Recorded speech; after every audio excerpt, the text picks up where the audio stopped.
I cannot express the wave of emotions that I'm feeling when I read the last chapter of Solo Leveling. It's a bittersweet moment. As the last chapter of Solo Leveling ended, a part of my life ended as well. It's like as if a chapter of my life has been taken away. But as life goes on, we need to accept that everything must come to an end.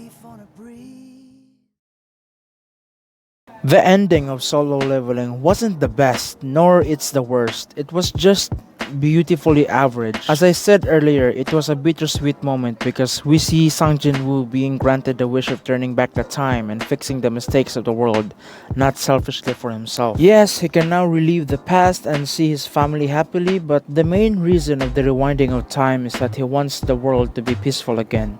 No hunters, no gates, and no powers. People around the world are living like how they are supposed to be. They aren't afraid of dangerous beasts and dangerous creatures anymore, no hunters risking their lives for the sake of humanity, and lastly, the world is peaceful again, all thanks to Sang Jin-woo's greatest sacrifice, turning back the time. On the long run, the beneficial of Sang Jin-woo's sacrifice is huge.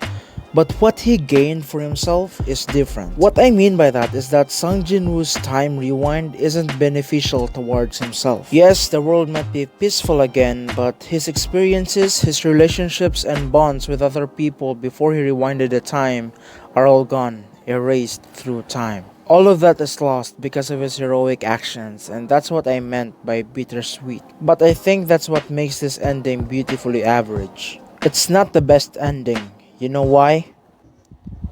Because Sang Jin-woo didn't ended up with Lee Joo-hee.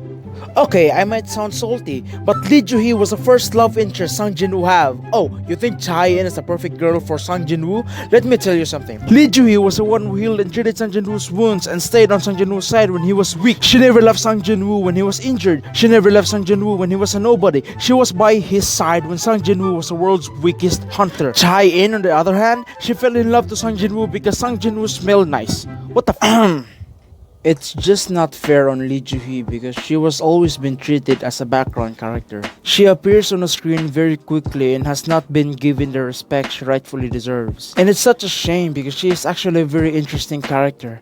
She is afraid to go to battles and gates, and yet she has the ability to heal others. She might not be able to fight, but she is as equally as important. But yeah, it is what it is.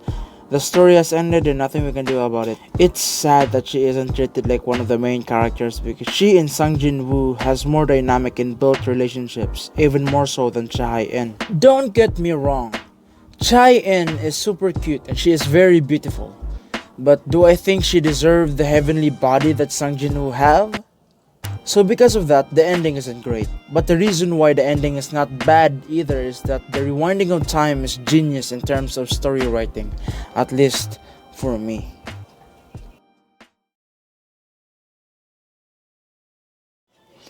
As of right now, there is a rumor that Solo Leveling might get an anime adaptation, and if that turns out to be true, then this ending is not a goodbye. So to sum it all up, the story and the journey to get to the ending was amazing.